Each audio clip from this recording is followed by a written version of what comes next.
Frédéric, c'est un plombier chauffagiste qui travaille avec nous depuis 2006 et qui est atteint de surdité de naissance. Au quotidien, sur les chantiers, il n'y a pas de souci en soi de communication parce qu'il a l'habitude de communiquer notamment avec le chef de chantier. Ça se passe par des gestes, il lit également sur les lèvres. Là où ça va être un peu plus compliqué, c'est lorsqu'on doit passer des messages clairs, notamment lors des quarts d'heure sécurité. Quand je suis arrivé dans l'entreprise, il n'y avait pas d'outils qui étaient à disposition et la communication était un peu difficile, il n'y avait pas d'interaction.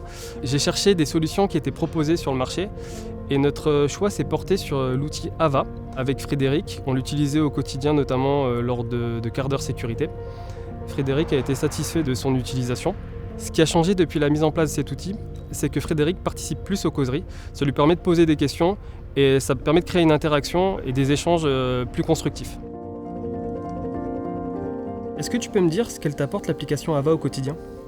Frédéric est en train de m'écrire le message que je recevrai sur mon téléphone. Oui, ça me rassure vraiment. Au quotidien, c'est ça qui est important. Frédéric vient de me dire qu'il peut participer avec Ava aux réunions, ce qui n'était pas le cas avant. L'utilisation de l'application Ava est moins fatigante pour lui car il ne peut pas lire longtemps sur les lèvres. Il conclut en disant que l'outil le rassure vraiment car il rend les messages accessibles aux personnes sourdes. Qu'il se sent bien grâce à Ava et que s'il n'a pas Ava, il ne sait pas quoi faire.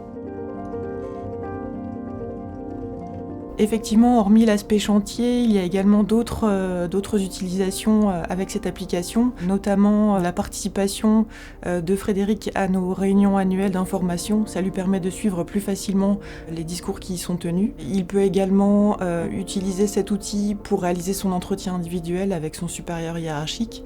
Cela lui permet de suivre de plus facilement la partie théorique lors des stages de formation professionnelle. Eiffage Énergie Systèmes a mis en place un accord sur le handicap. Les principales mesures de cet accord nous permettent d'aider les collaborateurs dans leur démarche de reconnaissance de travailleurs handicapés. Cette reconnaissance est très importante car elle permet à la mission handicap définie par cet accord d'élaborer des financements pour permettre des aménagements de poste et notamment, dans notre cas précis, l'utilisation de cette application auprès de notre salarié. Avec Frédéric, nous avons vu la mise en place d'une solution, mais il existe d'autres aménagements de poste pour d'autres formes de handicap.